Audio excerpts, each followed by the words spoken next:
A very good morning. You're watching Rajya Sabha TV. I'm Tina Jha with all that's making news across India as well as the world, starting with the headlines. Worst rains in 100 years bring life to a standstill in Tamil Nadu. Chennai airport shut, army out to carry out relief work. Prime Minister assures all possible central assistance. Prime Minister Narendra Modi terms any atrocity a blot on society during reply in Rajya Sabha. In the Lok Sabha, Congress Vice President says government trying to silence dissent. President calls for cleanliness campaign for the mind, says India and Indians need to get rid of divisive tendencies.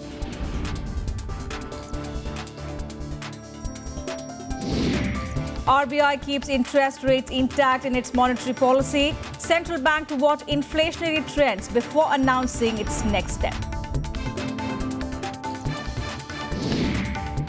And Britain's parliament set to vote to approve airstrikes against Islamic State militants in Syria. Prime Minister Cameron confident of win. Opposition allows free vote.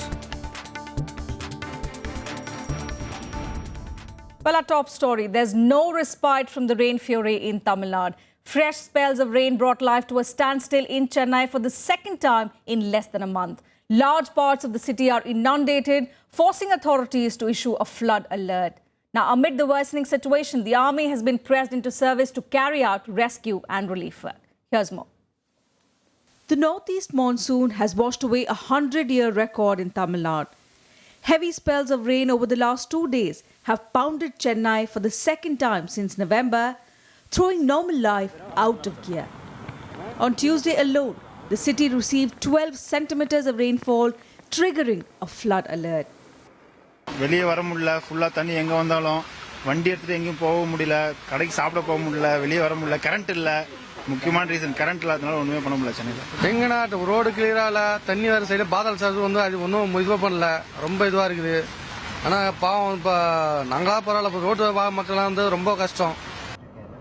Fresh showers on Monday and Tuesday left half the city marooned and the other half virtually submerged.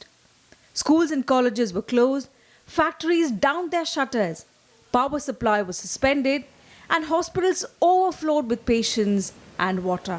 All flight operations at the Chennai airport have been suspended until further orders after the runway was flooded.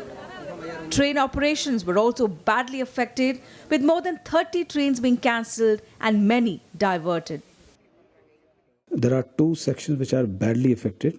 One is Chennai-Egmore-Viluppuram section, and the other is Chennai Central Gudur section.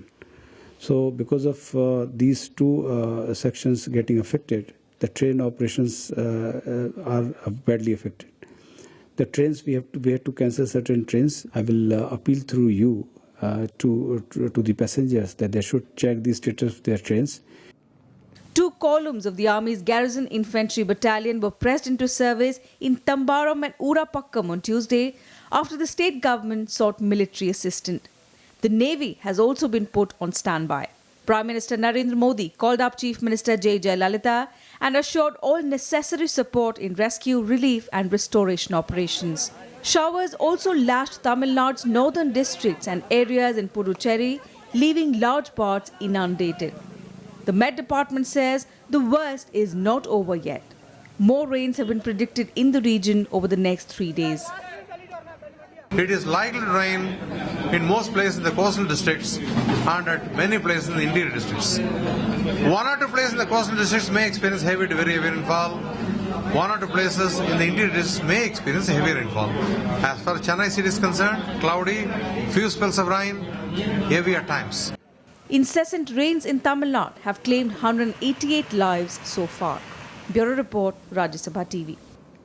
Chennai में पिछले 24 घंटे से काफ़ी बारिश हो रही है और उस बारिश की वजह से काफ़ी जीवन अस्त-व्यस्त हो गया है।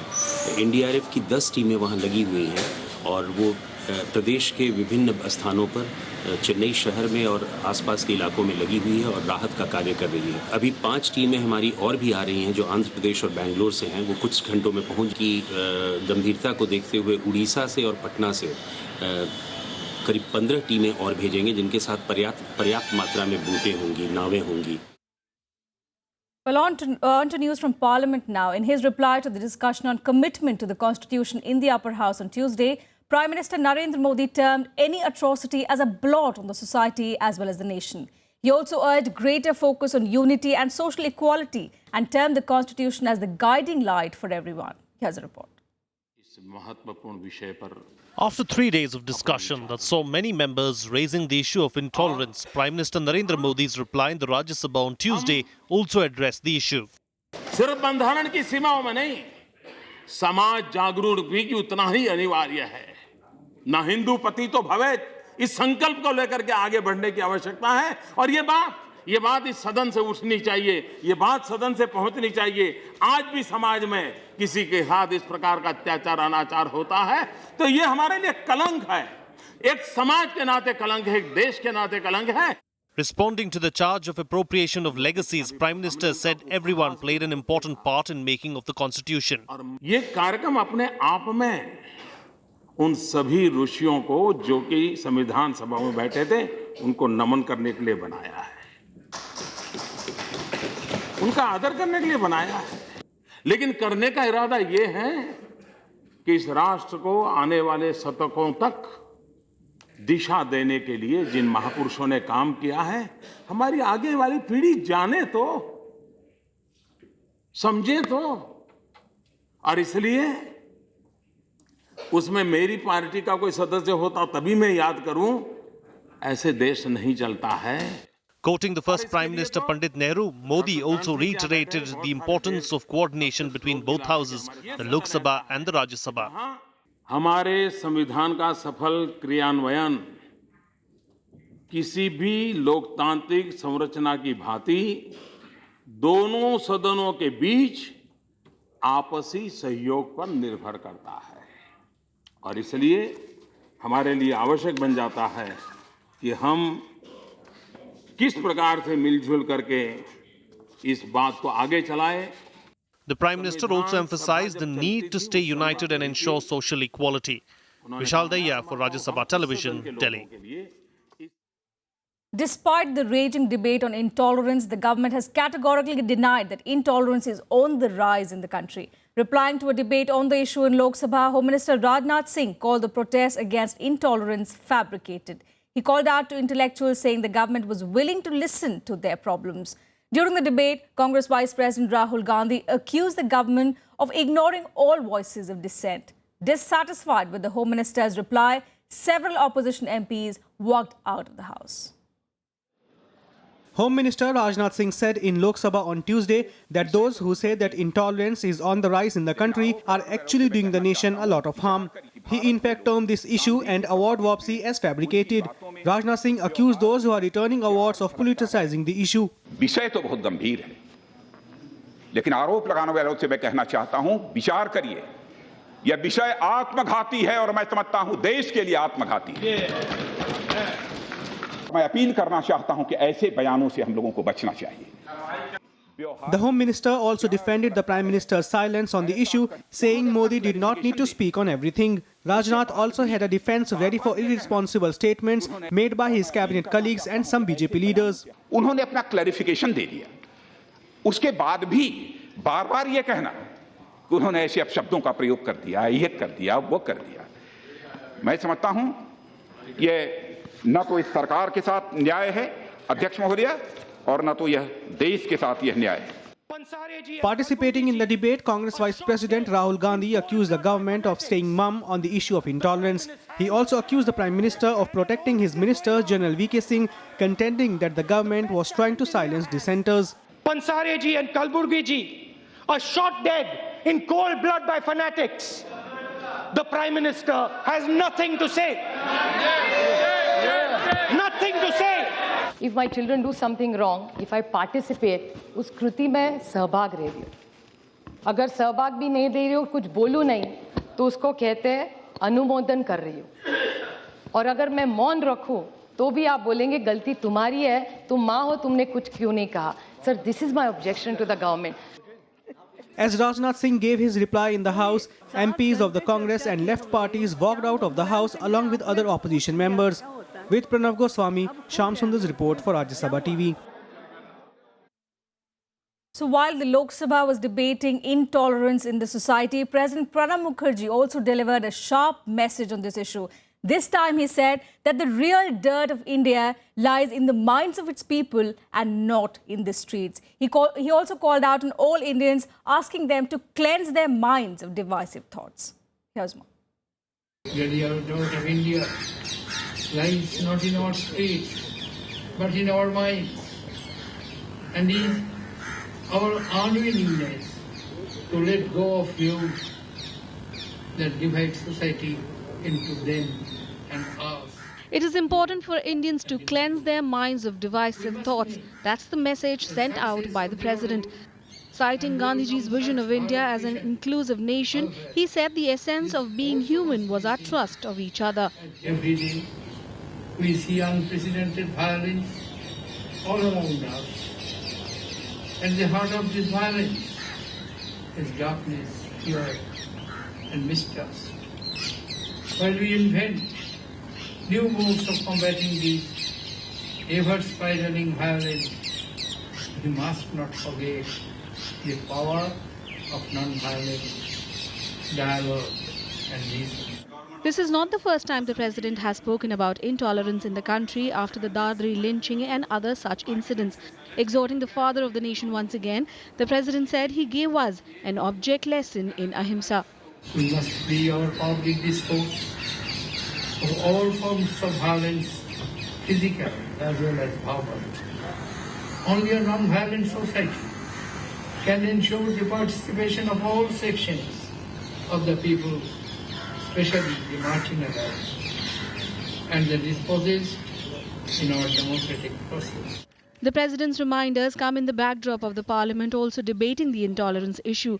President Mukherjee was speaking at the inauguration of the Archives and Research Centre at Sabarmati Ashram. Bureau Report, Rajya Sabha TV. We'll slip into a very short break here. Some more national news and all the international news to follow when we return.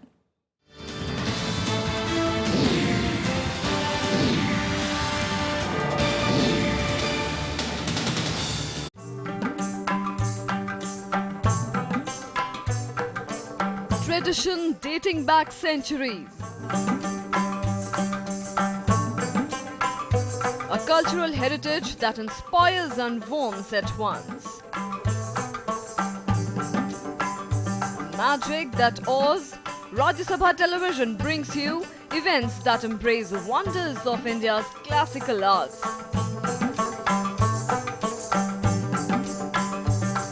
Conversations with the biggest names in the culture and music. Rajya Sabha Television, democracy at work.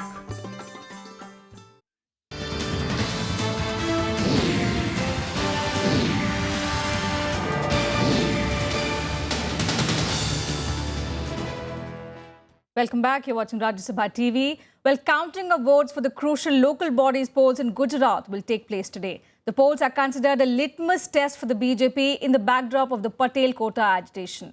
Voting for 6 municipal corporations was held on the 26th of November, while that for 31 district panchayats, 230 taluka panchayats and 56 municipalities was held on the 29th of November. The 6 municipal corporations registered only 45% voter turnout, but elsewhere it was over 60%. These are also the first major elections in the state after Anandiben Patel took over from Narendra Modi. The Congress is hoping to make a comeback in the state, cashing in on the resentment of the Patel community against the BJP. Patel leaders who are demanding inclusion in the OBC quota had appealed the community members to vote against the BJP and for Congress ahead of the elections. The RBI decided to keep interest rates intact in its monetary policy announcement made on Tuesday. The central bank said it will watch the inflationary trends before making its next move.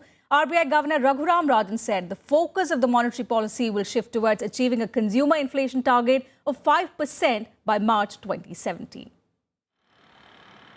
The RBI on Tuesday retained the repo rate at which it lends to commercial banks at 6.75%. The cash reserve ratio, funds that banks need to keep with the central bank, was also held steady at 4%. RBI Governor Raghuram Rajan said the bank will keep an eye on commodity prices, especially food and oil. We believe its effect on aggregate demand will be offset by appropriate budgetary tightening as the government stays on its fiscal consolidation path. The central bank cut repo rate by 50 basis points in this last policy review in September. In all, the central bank has cut by 125 basis points this year to spur economic growth. However, retail inflation climbed to a 4-month high of 5% in October as food prices escalated on supply deficiency impulses. The only uncomfortable thing is they have insisted there should be control and better monitoring on food items. Basically, this is the only thing which is a matter of concern. The industry found Rajan's move pragmatic but warned of upcoming fiscal and inflationary pressures after 7th Pay Commission recommendations are implemented. More than 1 lakh crore rupees goes to the Pay Commission while implementing the recommendation of the Pay Commission. Certainly it will put a huge burden on the central government budget, and the state government will be in deep trouble. The RBI governor noted that second quarter GDP numbers indicate early signs of recovery, but he chose to stick to the earlier projection of 7.4% for the current fiscal. India's gross domestic product for the 3-month period ending September grew 7.4%, slightly higher than the 7% in the previous quarter. Kriti Mishra's report for Rajya Sabha Television. A look now at what else will make news in the day in our segment, The Day Ahead. President Pranab Mukherjee will address the delegates to the BRICS Emerging Economies University Summit 2015 at the Rashtrapati Bhavan. He will also receive the first copy of Times Higher Education BRICS and Emerging Economies Rankings 2016 on the occasion. Chief Justice of India H.L. Dattu will retire today. Justice T.S. Thakur, the senior-most judge of the Supreme Court, would succeed Justice Dattu as the next Chief Justice of India on the 3rd of December. The Bihar Assembly Speaker will be elected today during the winter session of the State Assembly. Newly elected legislators took oath on Tuesday. The State Governor will address the joint session of the two houses of the State Legislature on the 3rd of December. The winter session will end on the 8th of December. Chinese President Xi Jinping will arrive in South Africa today. He will meet President Jacob Zuma and later co-chair the Forum on China-Africa Cooperation Summit in Johannesburg. China is Africa's largest trading partner, and the trade volume between them amounted to $220 billion in 2014. Well, Britain's parliament is set to vote on Wednesday to approve airstrikes against Islamic State militants in Syria after 2 months of wrangling over whether enough opposition Labour lawmakers would back military action. Here's more on the story. Thank you. Thank you, Mr. Speaker. Prime Minister David Cameron has said he believes British warplanes, which have been bombing Islamic State targets in Iraq for more than a year, should also be tackling the group in Syria rather than subcontract UK security to other countries. Well, I believe there's growing support across Parliament for the compelling case there is to answer the call from our allies to act against ISIL in Syria and in Iraq. The headquarters, many ways, of the terrorists actually is in Syria, and it makes no sense to recognise this border in the action we take when ISIL themselves don't recognise this border.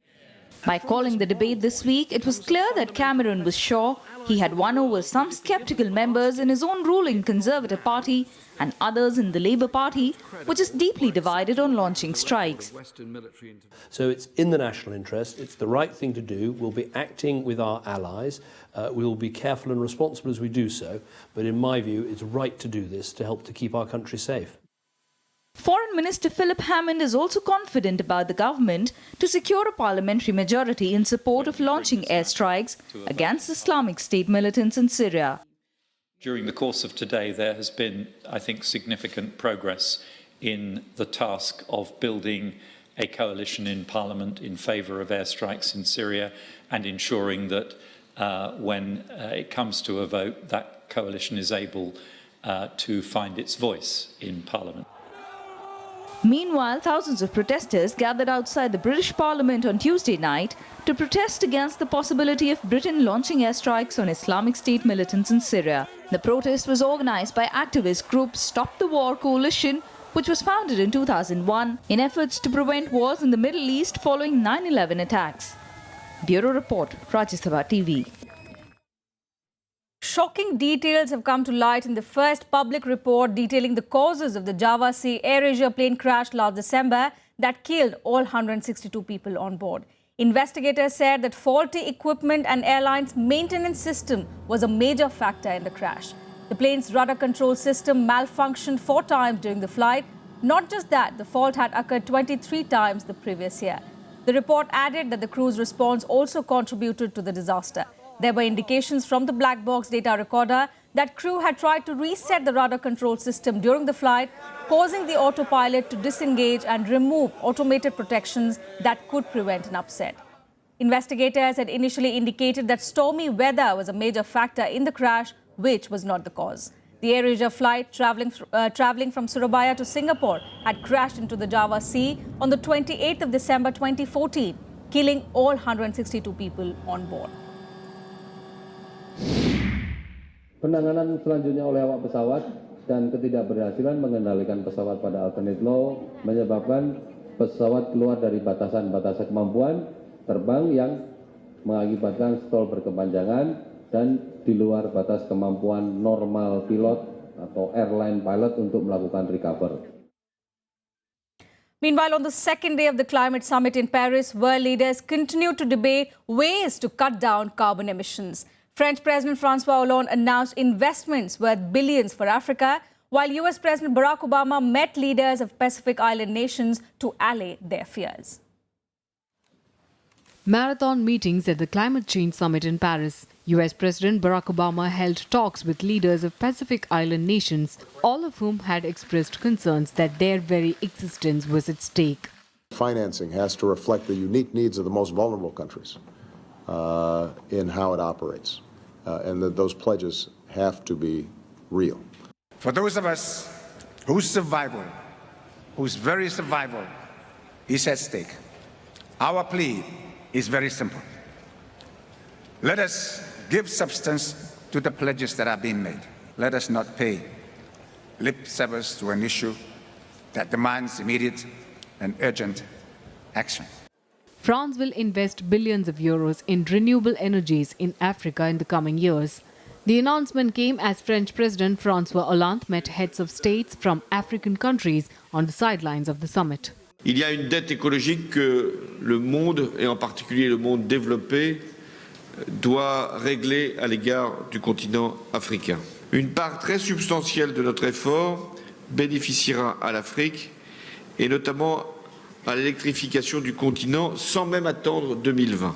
We are the most affected, especially countries around the Great Green Wall. It is for this reason that the African Unified Voice at this summit calls for legally binding instruments applicable to all parties within a global governance framework. France and Mexico, along with the heads of the World Bank and IMF, urged other nations and big corporations to put a price on carbon emissions. They also launched the Carbon Pricing Leadership Coalition initiative. Security remains tight in the French capital as more delegates arrived for the second day of the UN Climate Change Conference. The COP21 aims for a new agreement that will put the world on track to limit global warming below 1.5 degrees Celsius over the next few years. After the failure of a previous summit in Copenhagen 6 years ago, a landmark agreement is expected this time around. Bureau Report, Rajya Sabha Television. Look now at some of the other stories from around the world in World Wrap. The United States has decided to deploy a specialized force in Iraq to build pressure on Islamic State militants in the region. U.S. Defense Secretary Ashton Carter has said the action will be taken in full coordination with the Iraqi government.